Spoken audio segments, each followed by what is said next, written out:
Politique 2012 avec Véronique Jacquier. L'affaire du tweet de Valérie Trierweiler a donc été relancée hier par Thomas Hollande, l'un des fils, le fils aîné, du président de la République. Il a accepté un entretien avec une journaliste du Point. Enfin, c'était pas tout à fait un entretien, a-t-il dit.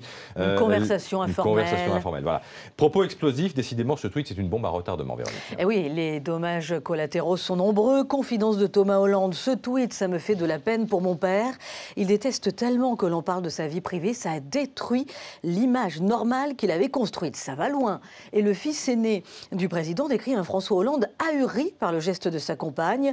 La déflagration touche aussi le clan familial. Le fils aîné des 4 enfants Hollande ne veut plus voir Valérie Trierweiler et ses frères et ses sœurs non plus. Et il assène à la compagne de son père le coup de grâce. Soit elle est journaliste, dit-il, soit elle a un cabinet à l'Élysée. En clair, pas les deux.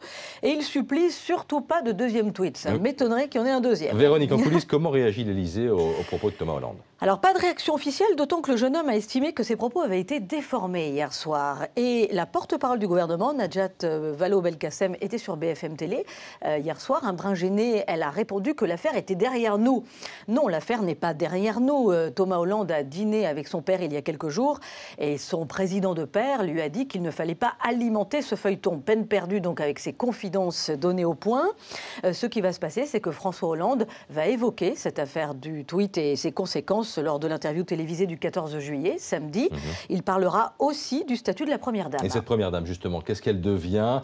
Il y a longtemps qu'on ne l'a plus vue aux côtés de François Hollande. Elle fait profil bas depuis son soutien affiché à Olivier Falorni à La Rochelle, disparue des écrans radars, mais elle revient lentement mais sûrement sur le devant de la scène. On a retrouvé sa trace, elle était à Calais en fin de semaine dernière. Elle a visité un centre pour handicapés.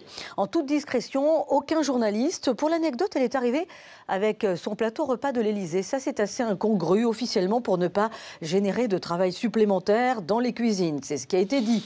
Alors, elle va retrouver la lumière médiatique à l'occasion du 14 juillet.